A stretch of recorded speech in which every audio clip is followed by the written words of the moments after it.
Most AI projects don't fail because of bad models. They fail much earlier, in how the problem is defined.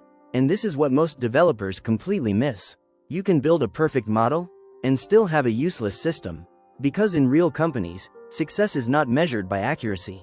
It's measured by whether the system actually gets used. These failures are predictable, and once you see the pattern, you stop building the wrong things.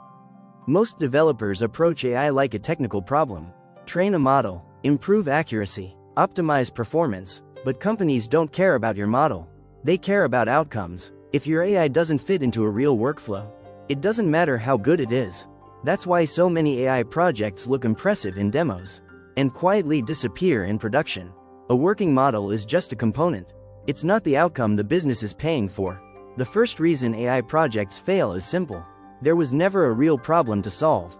The project starts with, let's use AI here, instead of, what decision are we trying to improve? This leads to solutions searching for problems.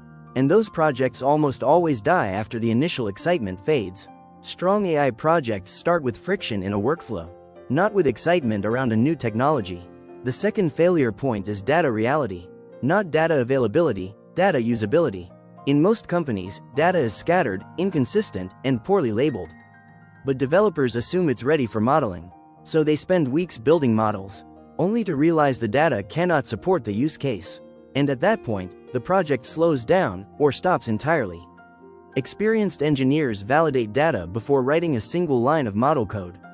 Because data risk is higher than model risk, this is where experienced engineers see the gap immediately. AI is not a model.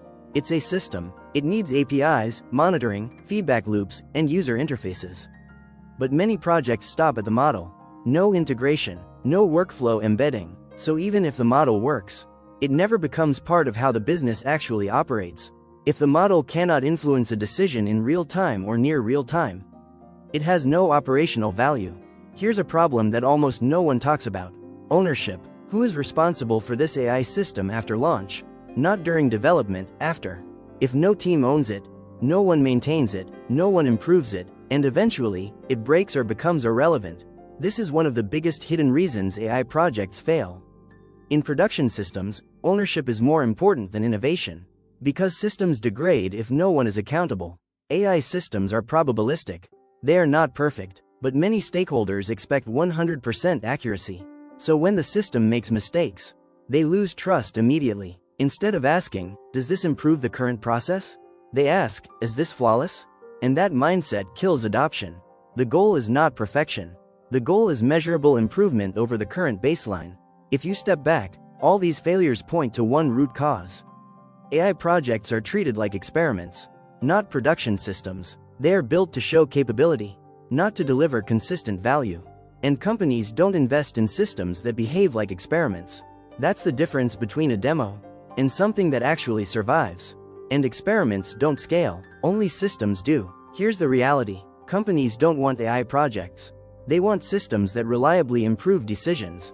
Even small improvements are valuable, if they are consistent and measurable.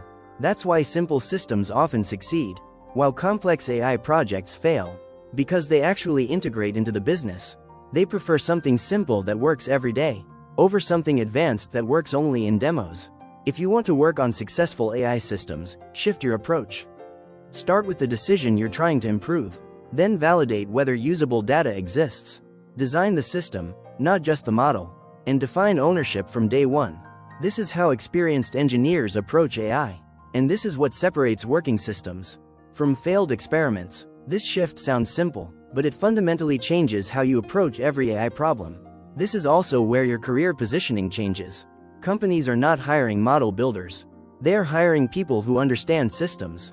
If you can think beyond the model, you immediately stand out, because most candidates are still stuck in the train a model mindset.